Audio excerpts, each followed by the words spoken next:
저는 이성훈입니다. 36살 대기업 계약직으로 일하고 있죠. 요즘 회사에선 실적 압박이 심합니다. 정규직 전환을 위해 밤낮으로 일하고 있어요.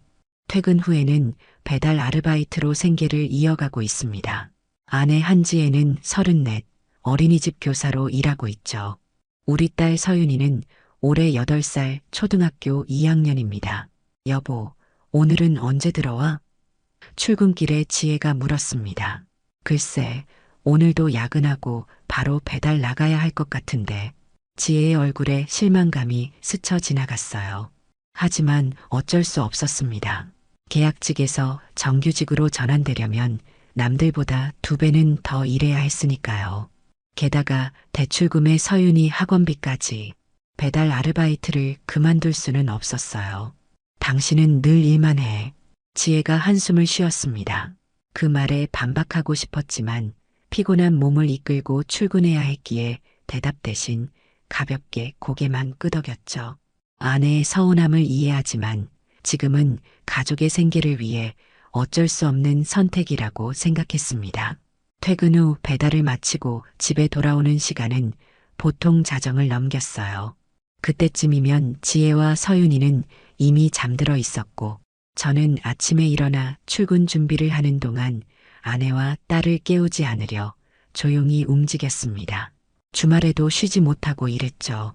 그렇게 우리 부부의 대화는 점점 줄어들었고 서서히 소원해져 가고 있었습니다. 아빠, 이번 주말에는 놀이공원 가기로 약속했잖아요.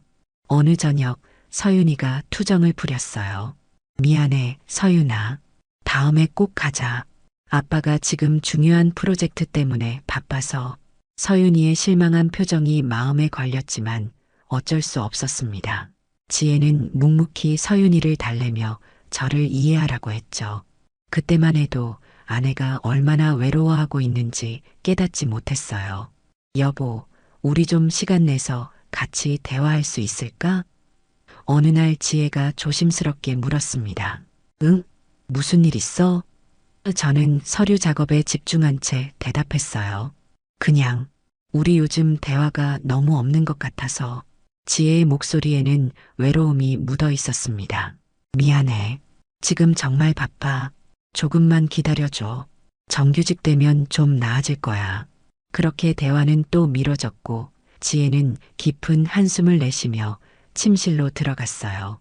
그때 제가 조금 더 귀 기울여 들었더라면 아내의 마음속에 피어나고 있던 공허함을 알아차릴 수 있었을까요? 주말 아침 드물게 집에 있던 날이었습니다. 서윤이가 태권도 학원에 가야 한다며 서둘러 나갔고 지혜도 함께 나가겠다고 했어요. 토요일에도 서윤이 데려다주고 기다렸다 데려와야 해서요.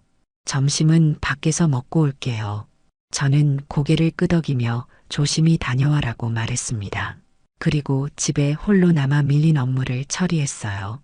그때 지혜가 얼마나 자주 서윤이의 태권도를 핑계로 외출을 했는지 또 그 시간 동안 무엇을 했는지 의심조차 하지 않았습니다. 우리 가족은 겉으로 보기엔 평범했습니다. 일하는 아빠, 아이를 돌보는 엄마, 그리고 건강하게 자라는 딸. 하지만 그 속에는 점점 커져가는 균열이 있었어요. 저는 가족을 위한다는 명목하에 정작 가장 중요한 가족과의 시간을 놓치고 있었고 지혜는 그런 일상 속에서 점점 멀어져 가고 있었습니다. 어느 날 밤 늦게 퇴근하고 배달까지 마친 후 집에 돌아왔을 때였어요. 거실 불은 꺼져 있었고 지혜와 서윤이는 이미 잠들어 있었습니다. 조용히 샤워를 마치고 침대에 누웠을 때 지혜가 잠결에 제게 등을 돌린 채 중얼거렸어요. 당신이 옆에 있어도 없는 것 같아. 그 말이 가슴에 박혔지만 너무 피곤해서 아무 말도 하지 못했습니다. 그저 조금만 더 참자라는 생각뿐이었어요. 그렇게 우리의 일상은 계속되었고 저는 미처 알아차리지 못했습니다. 제 가정에 일어나고 있는 균열이 곧 돌이킬 수 없는 상처가 될 것이라는 사실을요. 그날은 평소와 다름없는 화요일이었습니다. 아침 일찍 출근 준비를 하던 중 지혜의 휴대폰이 울렸어요. 지혜는 샤워 중이었고 휴대폰은 식탁 위에 놓여 있었습니다. 별 생각 없이 휴대폰을 확인했어요. 화면에 익명의 번호가 떠 있었죠. 누구지? 호기심에 메시지를 열어봤습니다. 어제도 고마웠어요. 짧았지만 좋았어요. 오늘도 시간 되면 봐요. 순간 머리가 하얘졌어요. 분명 친구나 직장 동료 사이의 대화 같지는 않았습니다. 손가락이 떨려 화면을 스크롤했죠. 이전 대화들을 확인하자 비슷한 톤의 메시지가 여러 개 있었어요. 오늘 머리 스타일 예뻤어요. 그립네요. 내일 만나요. 학부모 모임이라고 하면 돼요. 아무도 의심 안 할 거예요. 숨이 막혔습니다. 대화 상대는 저장된 이름 없이 그저 번호만 표시되어 있었어요. 메시지 내용으로 보아 지혜와 상당히 가까운 사이인 것 같았습니다. 하지만 누굴까? 머릿속에서 여러 가능성이 스쳐 지나갔어요. 샤워룸에서 물소리가 계속되고 있었습니다. 저는 급하게 번호를 저장했어요. 나중에 확인해 보기 위해서였죠. 그리고 휴대폰을 원래 있던 자리에 놓았습니다. 마치 아무 일도 없었던 것처럼요. 여보, 오늘 늦게 들어올 거야? 지혜가 샤워를 마치고 나오며 물었어요. 응, 오늘도 야근하고 배달 나가야 해. 마음은 복잡했지만 평소와 같은 목소리로 대답했습니다. 지혜의 표정에 미세한 변화가 스쳤지만 곧 무표정으로 돌아갔어요. 그래, 알았어. 나도 오늘 서윤이 태권도 데려다주고 학부모 상담 있어서 좀 늦을 것 같아. 학부모 상담? 메시지 내용이 떠올랐지만 아무 말도 하지 않았습니다. 의심을 들키고 싶지 않았거든요. 그날 회사에서 일에 집중할 수 없었어요. 계속해서 휴대폰을 확인하며 그 번호에 대해 알아보려 했습니다. 인터넷 검색 결과 그 번호는 서윤이가 다니는 태권도장의 것이었어요. 정확히는 태권도장 관장인 이상우의 번호였습니다. 태권도장 관장? 서윤이가 다니기 시작한 지 얼마 안 된 그 태권도장을 떠올렸어요. 한번 서윤이를 데려다 준 적이 있었는데 그때 봤던 관장님이 생각났습니다. 42 정도로 보이는 키가 크고 운동으로 다져진 체격의 남자였죠. 아이들에게 인기가 많아 보였고 학부모들 사이에서도 평판이 좋다고 들었어요. 지혜와 그 사람이 설마 의심이 커져갔지만 확신할 수는 없었습니다. 어쩌면 단순한 학부모와 강사 사이의 대화일 수도 있었으니까요. 하지만 메시지 내용은 분명 그 이상을 암시하고 있었어요. 퇴근 후 배달을 하며 계속 생각이 꼬리를 물었습니다. 지혜가 요즘 달라진 점은 없었나? 분명 서윤이 태권도를 핑계로 자주 외출했던 것 같았어요. 일에 치여 제대로 신경 쓰지 못했지만 지금 생각해보니 지혜는 최근 들어 외모에 더 신경 쓰는 것 같았습니다. 새 옷을 사입고 머리 스타일도 바꾸고 아내에게 무슨 일이 일어나고 있는 걸까? 그날 밤 늦게 집에 돌아왔을 때 지혜는 이미 잠들어 있었어요. 옆에 누워 아내의 얼굴을 바라보았습니다. 평화로운 얼굴이었지만 제 마음은 평화롭지 않았어요. 확인하고 싶었지만 어떻게 해야 할지 몰랐습니다. 직접 물어볼까? 아니면 더 지켜볼까? 의심만으로 아내를 다그치고 싶지는 않았어요. 다음 날 출근 전 지혜의 휴대폰을 다시 한번 확인하고 싶었지만 기회가 없었습니다. 지혜는 휴대폰을 손에서 놓지 않았고 메시지가 올 때마다 화면을 가리며 확인했어요. 이런 행동이 전에도 있었는지 기억이 나지 않았습니다. 어쩌면 전부터 그랬는데 제가 너무 바빠서 알아차리지 못했던 걸까요? 그렇게 며칠이 지났고 저는 계속해서 지혜를 관찰했습니다. 지혜는 여전히 서윤이의 태권도를 핑계로 자주 외출했고 돌아오는 시간도 점점 늦어졌어요. 학부모 상담했다. 서윤이 친구 엄마들과 차 마시고 왔다 등 매번 다른 핑계를 대며 늦게 들어왔습니다. 어느 날 저녁 지혜가 서윤이와 함께 태권도장에 가기 위해 준비하고 있었습니다. 저는 조용히 말했어요. 오늘은 내가 서윤이 데려다 줄까? 지혜의 손이 잠시 멈칫했습니다. 아니야, 괜찮아. 어차피 나도 나가야 해서. 어디 가는데? 무심한 척 물었어요. 그냥 학부모 모임이 있어서. 서윤이 연습 끝나고 데려올게.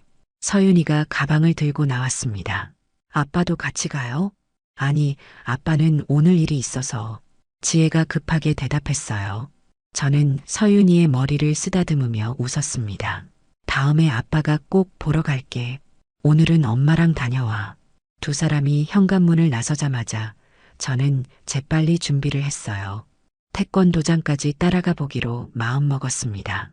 차를 몰고 조금 떨어진 거리에서 지혜와 서윤이를 지켜보았어요. 두 사람은 태권도장에 들어갔고 잠시 후 지혜는 혼자 나왔습니다. 그리고 근처 카페로 향했어요. 카페 창가를 통해 안을 들여다보니 지혜는 테이블에 혼자 앉아 있었습니다. 잠시 후 익숙한 남자가 들어와 지혜 앞에 앉았어요. 태권도장 관장 이상우였습니다. 두 사람은 웃으며 대화를 나눴고 가끔 손을 스치듯 만지기도 했어요. 너무 친밀해 보이는 모습에 가슴이 답답했습니다. 1시간 정도 지켜본 후 두 사람이 자리에서 일어났어요. 하지만 태권도장 방향이 아니라 반대편으로 걸어갔습니다. 저는 조심스럽게 따라갔어요.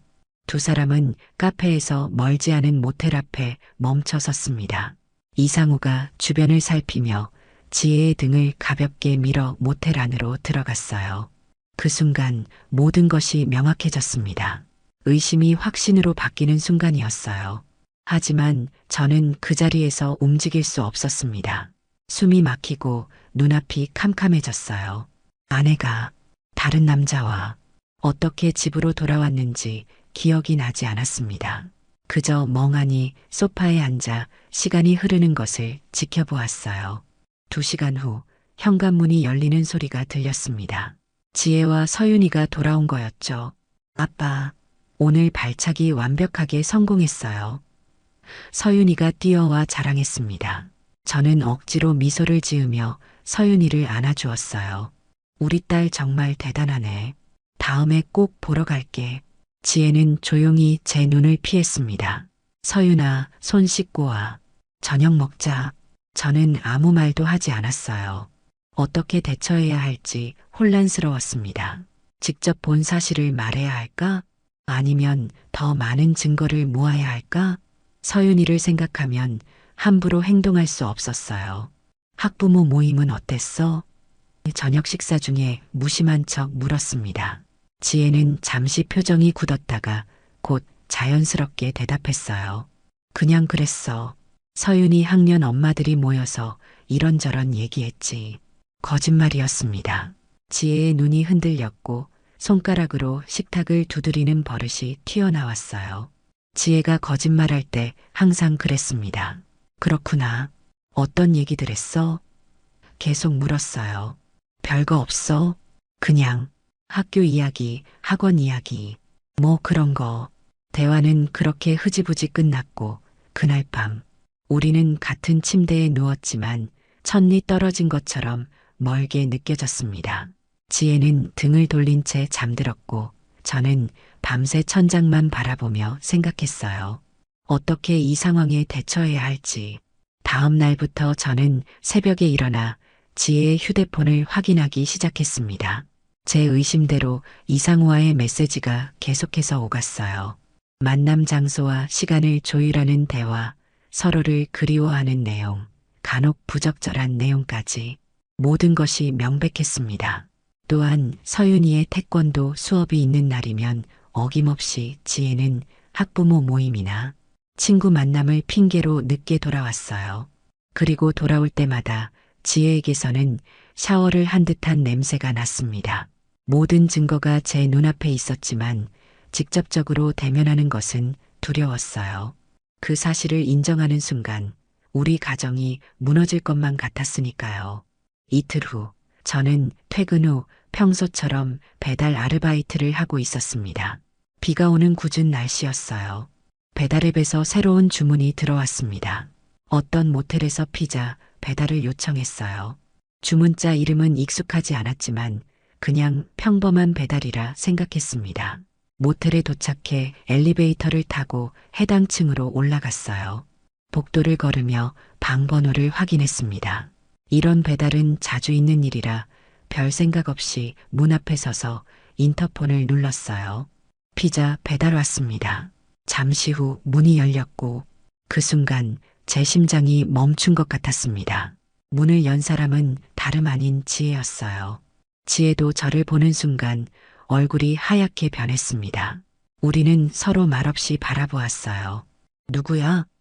방 안에서 남자 목소리가 들렸고 곧 상체를 탈의한 이상우가 문가에 나타났습니다. 세 사람은 침묵 속에 서로를 바라보았어요. 말이 필요 없었습니다. 모든 것이 명백했으니까요. 피자 상자를 들고 있던 제 손에서 힘이 빠졌고 상자는 바닥에 떨어졌습니다. 피자가 바닥에 널브러졌지만 아무도 신경 쓰지 않았어요. 저는 아무 말 없이 돌아섰습니다. 지혜가 뒤에서 제 이름을 불렀지만 뒤돌아보지 않았어요. 그저 기계적으로 걸어 엘리베이터를 타고 내려갔습니다.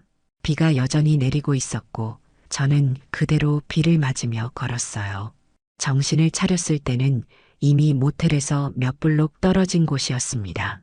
온몸이 비에 젖었고 몸은 떨리고 있었어요. 휴대폰이 울렸습니다. 지혜의 전화였어요. 받지 않았습니다. 몇 번 더 울리더니 문자가 왔어요. 여보, 제발 내 말 좀 들어봐. 설명할게. 설명? 무엇을 설명한다는 건지 더 이상 들을 필요가 없었습니다. 모든 것이 이미 제 눈앞에 펼쳐졌으니까요. 제가 그토록 노력했던 가정, 제가 지키려 했던 가족, 모든 것이 한순간에 무너져 내렸어요. 배달 매니저에게 급한 일이 생겼다고 연락한 후 차를 몰고 집으로 향했습니다. 집에 도착하니 서윤이는 할머니와 함께 있었어요. 제가 늦을 것 같아 지혜가 어머니를 불러 서윤이를 돌봐달라고 했던 모양입니다. 어머니, 오늘 서윤이 좀 더 봐주실 수 있으세요? 목소리를 최대한 담담하게 유지하며 물었습니다. 어머니는 제 표정을 살피며 말씀하셨어요. 무슨 일 있니? 얼굴이 안 좋아 보이는구나. 아니에요. 그냥 지혜랑 얘기할 게 있어서요. 어머니는 더 묻지 않고 고개를 끄덕이셨습니다. 알았다. 서윤이는 내일 아침에 데려다 줄게. 어머니와 서윤이가 간 후 저는 소파에 앉아 기다렸어요. 1시간쯤 지났을까 현관문이 열리는 소리가 들렸습니다. 지혜가 돌아온 거였죠. 비에 젖은 머리카락, 화장이 번진 얼굴. 지혜는 제가 거실에 앉아 있는 것을 보고 잠시 멈칫했어요. 성훈아, 목소리가 떨렸습니다. 저는 아무 말도 하지 않고 그저 지혜를 바라보았어요. 말이 필요 없었습니다. 모든 것이 이미 명백했으니까요. 나 설명할 수 있어. 지혜의 눈에서 눈물이 흘러내렸습니다. 뭘 설명하게? 모텔에서 다른 남자와 있던 거? 제 목소리는 차가웠어요. 지혜는 말없이 울기만 했습니다. 그 모습을 보니 갑자기 모든 분노와 배신감이 한꺼번에 밀려왔어요. 하지만 소리 지르거나 화를 내지는 않았습니다. 그저 깊은 상처와 함께 체념한 마음뿐이었어요. 앉아. 저는 맞은편 소파를 가리켰습니다. 지혜는 망설이다가 천천히 소파에 앉았어요. 우리 사이에는 거실 테이블만큼의 거리가 있었지만 실제로는 넘을 수 없는 강이 흐르고 있는 것 같았습니다. 얼마나 됐어? 차분하게 물었어요. 지혜는 고개를 숙인 채 작은 목소리로 대답했습니다. 3개월 정도. 어떻게 시작된 거야? 담담하게 물었습니다. 지혜는 손수건으로 눈물을 닦으며 말을 이었어요. 처음에는 그냥 서윤이 수업 상담하러 갔다가 이야기를 나누게 됐어. 그 사람이 내 얘기를 들어줬어. 관심을 가져줬고 내가 못해준 거지. 쓴웃음을 지었습니다. 미안해. 나도 나를 모르겠어. 지혜가 흐릿하게 말했어요. 침묵이 흘렀습니다. 창밖으로 비가 계속 내리고 있었어요. 빗소리만이 정적을 채우고 있었습니다. 상우와 언제부터야? 정확히 다시 물었어요. 지혜는 잠시 망설이다 결국 입을 열었습니다. 서윤이가 태권도를 시작한 지 한 달쯤 됐을 때 상담 후에 커피 한잔 하자고 제안했어. 그때부터 그래서 매번 학부모 모임, 친구 만남이라고 거짓말했던 거구나. 목소리에 힘이 들어갔어요. 성훈아, 당신도 알잖아.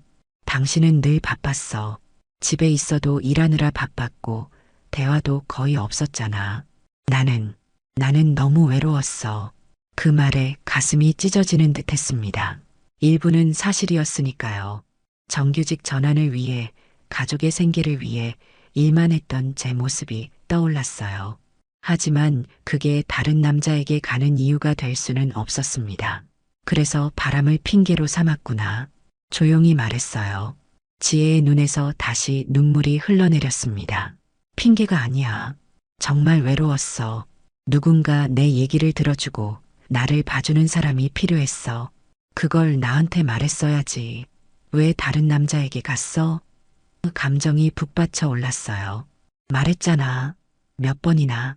하지만 당신은 늘 지금은 바빠, 나중에라고만 했어. 그 말에 할 말을 잃었습니다.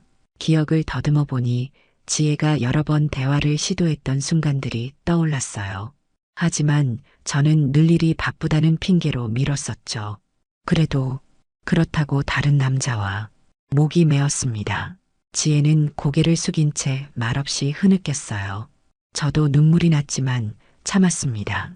이제 어떻게 해야 할지 혼란스러웠어요. 이 결혼을 계속 유지할 수 있을까? 서윤이는 어떻게 해야 하나? 수많은 생각이 머릿속을 스쳐 지나갔습니다. 우리 어떻게 하면 좋을까? 지혜가 조심스럽게 물었어요. 저는 깊은 한숨을 내쉬었습니다. 모르겠어. 지금은 생각할 시간이 필요해. 지혜는 눈물을 흘리며 말했어요. 용서해 줄 수 있어? 다시 시작할 수 있을까? 그 말에 마음 한구석이 흔들렸지만 방금 본 광경이 계속 떠올랐습니다. 모텔에서 나오는 지혜, 반나체로 서 있던 이상우. 그 이미지는 쉽게 지워지지 않았어요. 지금은 대답할 수 없어. 고개를 저었습니다. 그날 밤 저는 소파에서 잤어요. 지혜는 침실에서 밤새 울음소리를 내었고 저는 천장만 바라보며 잠 못 이루었습니다. 아침이 밝았을 때 어떤 결정도 내리지 못했어요. 다만 한 가지 확실한 것은 이 상황을 그냥 넘어갈 수는 없다는 것이었습니다. 어머니가 서윤이를 데려왔고 우리는 마치 아무 일도 없었던 것처럼 아침을 함께 했어요. 서윤이 앞에서는 평소와 같은 모습을 보여주려 노력했지만 눈빛만 마주쳐도 어색함이 흘렀습니다. 서윤이도 뭔가 이상함을 감지했는지 평소보다 조용했어요. 아빠, 오늘은 회사 안 가요? 서윤이가 물었습니다. 응, 오늘은 몸이 좀 안 좋아서 쉴 거야. 억지로 미소 지었어요. 서윤이가 학교에 간 후 저는 지혜에게 말했습니다. 이상우와 완전히 끊어. 더 이상 연락하지 마. 지혜는 고개를 끄덕였어요. 알았어. 정말 미안해.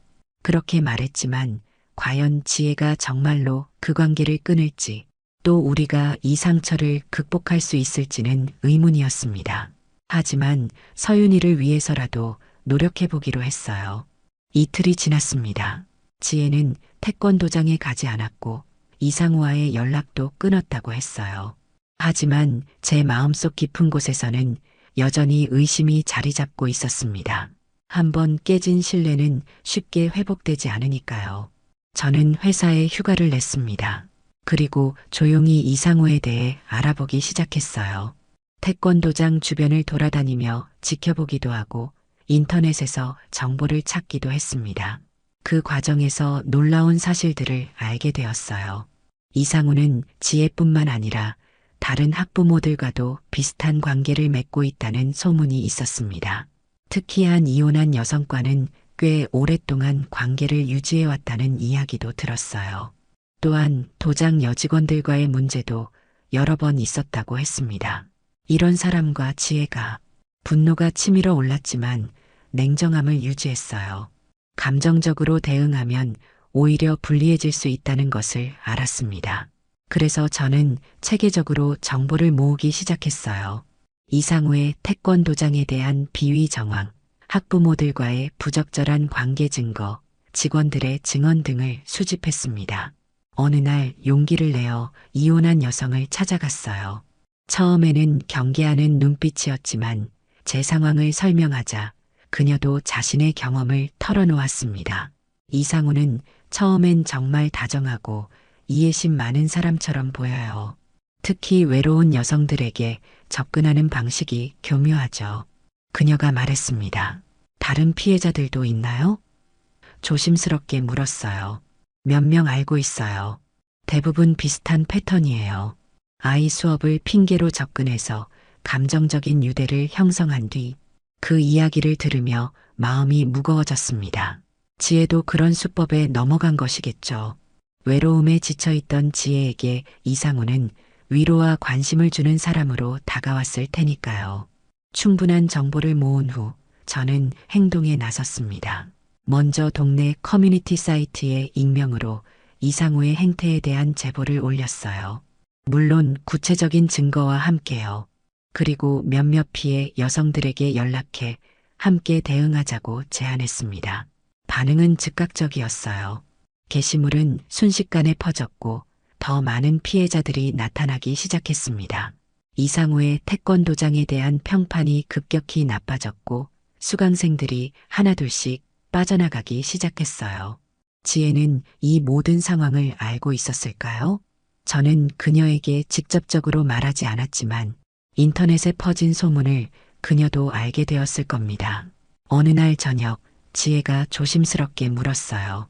이상우 도장에 무슨 일이 있는 것 같던데 혹시 당신이? 저는 차갑게 대답했습니다. 그 사람이 한 짓에 대한 대가를 치르는 거야. 지혜는 더 이상 묻지 않았어요. 아마도 자신도 그의 피해자 중 하나라는 것을 깨달았을지도 모릅니다.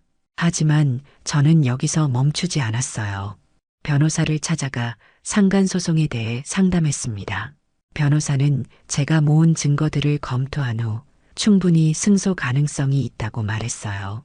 이런 증거들이면 상당한 위자료를 받을 수 있을 겁니다. 변호사가 말했습니다. 저는 고개를 끄덕였어요. 돈이 목적이 아닙니다. 그저 그 사람이 저지른 일에 대한 책임을 지게 하고 싶을 뿐이에요. 소송이 시작되자 이상우는 당황했는지 저에게 연락해 왔습니다. 합의를 원한다고 했어요. 하지만 저는 단호하게 거절했습니다. 합의할 생각 없어요. 끝까지 갈 겁니다. 이 과정에서 지혜와 저는 더욱 멀어졌어요. 같은 집에 살고 있었지만 대화는 거의 없었습니다. 서윤이 앞에서만 억지로 평화로운 척했죠. 하지만 서윤이도 뭔가 이상함을 느꼈는지 점점 불안해하는 모습을 보였어요. 엄마 아빠 싸웠어요? 어느 날 서윤이가 물었습니다. 저와 지혜는 서로를 바라보았어요. 어떻게 대답해야 할지 난감했습니다. 아니야, 서윤아. 그냥 어른들의 피곤한 일이 있어서 그래. 지혜가 대답했습니다. 서윤이는 믿지 않는 눈치였지만 더 묻지는 않았어요.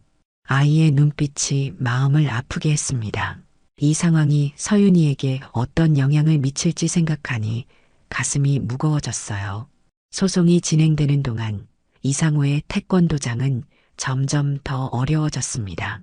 수강생이 급감했고 결국 몇몇 직원들도 그만두었어요. 이상우는 몇 번이고 합의를 요청했지만 저는 응하지 않았습니다. 그가 저지른 일에 대한 대가를 치르게 하고 싶었으니까요. 집에서는 여전히 불편한 공기가 감돌았습니다.